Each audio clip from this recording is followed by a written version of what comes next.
Предлагаем последние данные по лесным пожарам в регионе. В студии Сергей Михедов. Здравствуйте.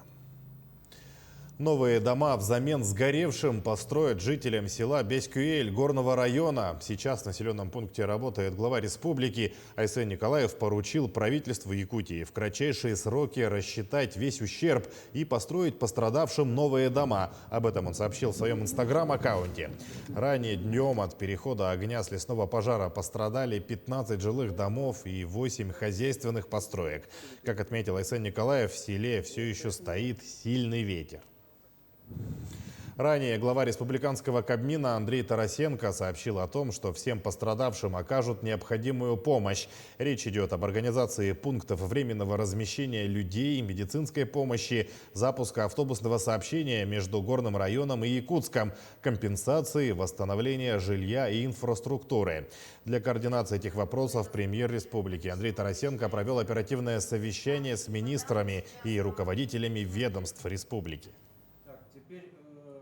225 домов все-таки мы отстояли и сохранили эти дома сегодня. И мы нашли решение вопроса сегодня, чтобы запустить автобусную линию между Якутском и Горным Улусом, чтобы могли люди и родственники общаться, приехать или уехать оттуда. То есть многие, наверное, я думаю, родственники заберут своих людей, родственников. И по детям мы сейчас определяемся, где их разместить. То либо это будет пионерский лагерь, либо это будет санаторий здесь. В настоящее время жители села Беськуэль разместили в райцентре, селе Бердигистях. Там начали работу 3 эвакуационных пункта в школе-интернате и в многофункциональном спортивном зале. Все пункты размещения обеспечены раскладушками и спальниками. Свыше 300 комплектов уже направлены в Горный район. Кроме этого, все временно переселенные жители Беськуэля обеспечены горячим питанием, организована медицинская помощь и консультации психолога. У нас остановились 14 человек. Из них было 7 детей и остальные большие. Потом сегодня утром 10 часов тоже прибыл автобус. Там было 10 детей и 2 взрослых. И все они поместились по комнатам. Мои работники работают пока сейчас. Это ночные охранники, воспитатели, я сама. И это с завтрашнего дня выйдет повара будут. Также сводный отряд сотрудников полиции из Якутска отдельным приказом МВД по Якутии направлен в Горный район. Полицейские обеспечат охрану имущества граждан и общественный порядок в эвакуированном селе Беськуэль. Также не допустят факты мародерства и окажут помощь населению. Об этом сообщает пресс-служба ведомства. Тяжело приходится и Кобяйскому району. О ситуации с лесными пожарами в селе Ситте нам рассказал глава Улуса.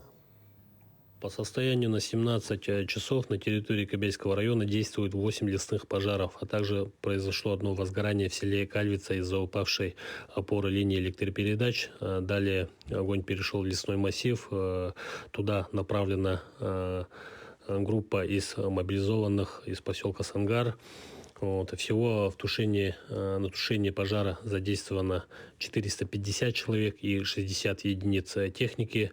Усиленная работа проводится на 56-м Сангарском пожаре, где ближайшая кромка пожара находится в 2 километрах от территории нефтебазы, где работает 80 человек, 2 трактора, 4 погрузчика, 4 машины АЦИ и 6 водовозок. А также ожидаем вылет самолета Ил-76, но это будет зависеть от погодных условий.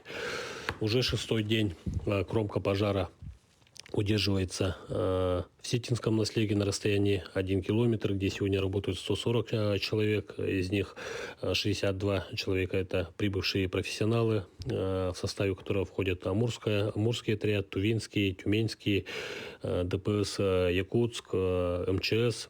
А также там привлечены добровольческие силы из города Якутска и мобилизованное население поселка Ситте.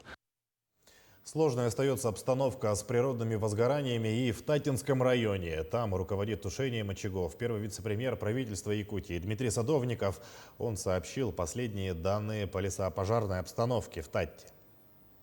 По итогам вчерашней работы, по сигналу местной администрации, комиссии штаба районного, был получен сигнал о том, что ситуация в центре Татинского улуса, в частности, по Этыкёлю, стоит угроза пожара, перехода лесного.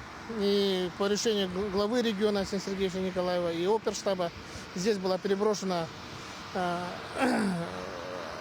аэромобильная группа, которая состоит из пожарных служб, и вертолет водосливным устройством. Водосливным устройством вертолет работал в то время, когда огонь набирал силу. И мы считаем, что благодаря этой работе большая критическая масса была, принижена.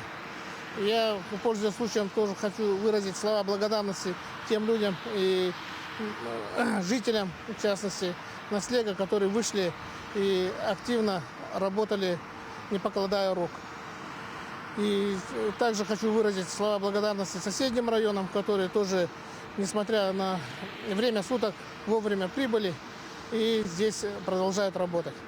Пока ситуация остается сложной, и ветер тоже есть, но он не будет таким сильным, как в дневное время уходящего дня. Неблагоприятная ситуация сохраняется и у села Кылай Усть-Алданского района. Там огонь приблизился к населенному пункту на 150 метров. И вот как прокомментировал обстановку заместитель главы села Семен Бурнашов. Вокруг села произведена опашка, встречный отжиг. Значит, с северной стороны сейчас в настоящее время проводится отжиг. Это протяженность отжига составляет 7 километров. С юго-западной стороны сейчас производится отжиг. К сожалению, реализованная полоса, устроенная позавчера и вчера, в которой мы проводили отжиг, из-за сильного ветра огонь перекинулся. И сейчас экстренно проводим встречный отжиг. И пришла информация о том, что огонь вплотную приблизился к мостовому переходу через реку Танда, и едем туда спасать.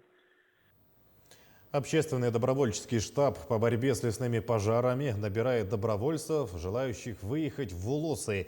Сегодня в штаб стекается материальная и финансовая помощь от предприятий и граждан республики. Именно здесь координируют все действия добровольцев. О работе штаба расскажем далее. Вернувшиеся на днях с армии друзья Прокопия Хлопков и Егор Москвитин, узнав, что ситуация с пожарами в Улусах осложнилась, сразу решили ехать в Татинский Улус добровольцами. Леса сильно горят, везде дым. В Татинском районе, говорят, близко от деревни огонь. Туда поедем тушить. Многие приходят в центр, прочитав призывы в соцсетях.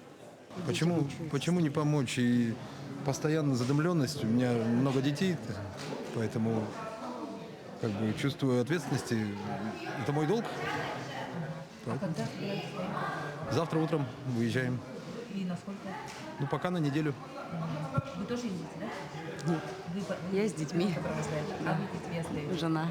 Да, супруга моя. Я вчера лежал, смотрел и сегодня просто написал и записался. Девушки-волонтеры в штабе по очереди вызывают добровольцев и заполняют необходимые документы. Если у ребят есть, допустим, экипировка, обувь, берцы, то это очень хороший плюс для нас, потому что у нас бывает такое, что в штабе заканчиваются вещи, и элементарно мы не можем их обеспечить всем необходимым. Но если уж совсем ничего нет, то мы, конечно, пытаемся им выделять. Снаряжение и спецодежда тоже закупаются на добровольные пожертвования. С середины июля через штаб от граждан и предприятий собрано более 7 миллионов рублей. Приносят и продукты питания, и необходимые для тушения пожаров инструменты. Отрабатываем и отправляемся в тот же день или на следующий день, пока договариваемся с машинами. И добровольно водители тоже берут. Например, отправили Тампунский улус, Меганалдан, Ударник, Аруталан. Добровольно водители договорились, и они сами без оплаты, без ничего, они взяли с собой все этот груз. Около 190 добровольцев в эти дни работает на тушении пожаров в 6 улусах. Но люди устают, и им нужна замена. Призываем всех неравнодушных граждан, мужчин от 18 лет и выше, до 65 лет вступить в ряды добровольцев и поехать помочь в тушении лесных пожаров. Завтра утром в улусы, где наиболее сложная ситуация с лесными пожарами, отправится очередная партия добровольцев. Уяра Филиппова, Владимир Павлов, Якутск. К этой минуте это вся информация. Мы следим за развитием событий. Увидимся в следующем часе.